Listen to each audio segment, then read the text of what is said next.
Hi everyone, Brindley here from your Land Partner and Property Developers Academy, coming to you today for your next installment. Today's installment of 100 in 100, number 43. So getting towards the halfway stage, and today we're carrying on within step 3 of the property development life cycle, which is secure. So we've moved through from sourcing, appraising the deal, and now we're looking at different ways of securing a possible project. We've already discussed different ways of doing things in terms of control contracts, purchase contracts, gone into some detail on things like option agreements, and today's topic is promotion agreements. So you may or may not be familiar with this term, or you may or may not be familiar with this type of contract. Now, this is something that we are actively using within our own business, within our own deals at the moment. And typically what you find with promotion agreements is they work best where you're looking at something where the planning is rather unknown. So something like strategic land sites, maybe the longer term sites that you're looking to gain planning for at some point in the future. They can be used as an alternative to option agreements in certain situations. And basically how they work is that you as the promoter, which you can be the promoter if you're the developer potentially, but I'll come on to that shortly. You as the promoter are bringing to the table your skills, your knowledge, your experience, and your own money to fund the planning on a landowner's site. And you, in exchange for that, you will receive a percentage of the uplift in value created from what it was worth, or what it is worth, say currently, to what it will be worth with planning permission in place. Now, at an early stage, you don't necessarily know what exactly you're going to get planning for, so you go through some high level numbers in terms of what size the land is and how many units you feel that you'd be able to get on there, and how much you feel that may take in terms of planning costs, and then you work that back to a percentage that you're going to receive and a percentage that they're going to receive. Now, within the development space, the development industry, typically you can have specific companies that are just planning promoters, so planning promotion companies that aren't necessarily developers themselves. So these are people that will go out there and deal direct with landowners. They'll be the promoter, they'll get the planning consent in place, and they'll look to market that on the open market for sale to a developer who then can purchase that site with planning in place and go and build it and get their profit on the build. Now, if you're a developer and you're looking to kind of cover both camps, which is something that we do within your land partner and our partner companies, we act as the promoter and the developer. So we put clauses in our contracts, of which I will talk about shortly, that allow us the opportunity, kind of first bite at the cherry, really, in terms of obtaining the site with planning permission. The advantage of this, obviously, is that we're going to be in control of the planning from day one, and we're going to get what we consider to be the relevant and right consents for that piece of land. Now, within promotion agreements, if your landowner's got a land agent or something like that working with them, they're going to ensure that, obviously, and quite rightly, there should be terms in the contract that make sure that you are, obtaining the maximum and the optimum in terms of planning consent. There are often things like timescales and milestones that you have to hit within these agreements to stop things like blocking. Maybe, I'm not sure whether we covered blocking options, but it's a similar situation with promotion agreements. You could be tying up a site and promoting something in the same area, so there'll be non-competing clauses and lots of different things like that to ensure that you are doing what you say that you're going to do. Now, typically, this can work on things like edge of settlement sites, sites that might be outside the development boundary at the moment, but could be coming into the development boundary at some point in the future, or there's a good chance of doing so. Within every local authority, they have what's called a call for sites, which is where they're looking at possible land, and they're going to bring that into their allocation. So from a promoter's point of view, you can either look at tying up some land and then getting that allocated as part of the call for sites program, but obviously that only comes around a certain certain so often, really. The other opportunity for promoters is to promote that piece of land for planning consent through application, so actually putting it through the application process, which is something that we actively do, and we're actively doing on our sites at the moment. So to take you through how a promotion agreement works when it comes to the numbers.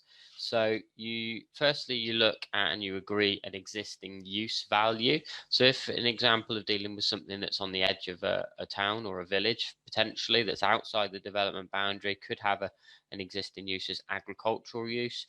You can pretty much ascertain what agricultural uses are across the country by looking at Farmers Weekly and the various resources online. We're seeing acreage values anything from 5 to probably 10,000 per acre at the moment for agricultural value. If you're looking at a piece of land that's maybe got equestrian use, you're looking at slightly different, higher value. But essentially, that's the first port of call. You agree an existing value. You then look at how much it's going to cost you in terms of obtaining planning permission. So that'll be cost of planning. So things like your drawings and all the surveys and everything that you're going to need. And any deductible expenses through the process, like solicitors' fees and things of that nature. And so that's your costs element. And then you've got the post-planning value. So the value with planning permission in place. And then obviously that increases that land value considerably. So that creates an uplift. And then that uplift is shared between yourself as the promoter and the lion's share going to the landowner. So to give you a bit of an example of some numbers, I've made these numbers round numbers, and they're just here as an example to give you an idea of how it kind of works, really. So say we're dealing with something that's maybe 5 acres in size. We're say anything from 5 to 10,000 in terms of value, as I mentioned. So let's just say it was 8,000 an acre. So we've got a £40,000 existing value. Let's say it was going to cost us around £100,000 to go through the planning process and deductible expenses and all that kind of stuff. And let's say that the post-planning value, the value with planning permission in place for residential development, is 1.34 million. So the uplift there created is 1.2 million. So the difference between what it was and what it is. So £1.2 million uplift. And on that basis, we would probably look at a potential percentage split of 75% going to the landowner, 25% going to us as the promoter. So 900,000 going to the landowner, 300,000 going to the promoter. Obviously, it depends. The percentage that you try and land on is a reflection of the risk involved. You want to make sure that there's enough coverage and there's enough reward for the risk that you're taking on, because we're not just talking about a few £1,000s here. We're talking about risking £100,000 potentially of our own money to create an uplift in value on somebody else's site. So in this scenario, you've got something that at the moment is £40,000, and with your help and with your experience and your resources, you could increase that to 900. That is going to go back to the landowner. So it's, as you can see, quite considerable uplifts that are available. Things to consider within the agreement is that a minimum value, because you're going to get planning permission in place.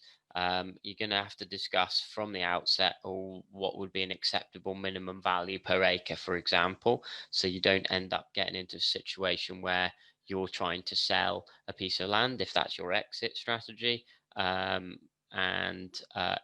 the value isn't an acceptable value to the landowner, and that causes disputes. Within the agreement and within the process, you're going to need to supply a planning strategy to the landowner or the landowner's agent, a sales strategy as well, and keeping them informed on a regular basis. There's obviously lots of clauses involved in these contracts for different scenarios if certain things were to happen. And obviously different clauses within a contract to protect both parties as well. But one of the clauses that we include within our own promotion agreements is called right of preemption. And as I mentioned earlier, it gives us the opportunity to offer on the piece of land first and give ourselves, first refusal essentially on becoming the purchaser as well as the promoter of that piece of land. Because ourselves as developers, we're ensuring that we're getting the right permissions in place, and obviously to shore up the exit potentially as well and mitigate some of the risk in terms of an exit strategy. If we become the developer and the purchaser, we are in control of the exit as well. And obviously then you are going to get another sort of slice of profit in terms of the build profit. So over 5 acres, let's just say we were building 50 units with an average of, I don't know, 150,000 per unit. That would give us a GDV of about 7.5 million. So if we're working on 20% return on GDV, we've got 1.5 million pound profit in the build as well. So we've got a 300,000 pound coverage and profit on the planning, and then we've got a 1.5 million profit on the build as well. So as you can see, you've got two elements to that, and it's a real good advantage if you're able to put your foot into both camps, because you're going to maintain that you are dealing with sites with the right consents. You can, typically in terms of percentages with promotion agreements, they do typically range between say 20 and 35% going to the promoter.